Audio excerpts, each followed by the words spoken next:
आवाज ट्राई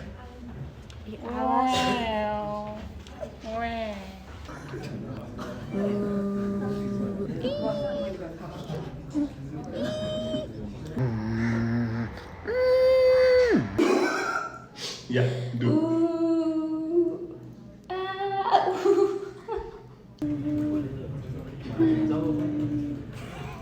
यो माइकको प्रब्लम छ कि आइफोन बेच्दै आउँछ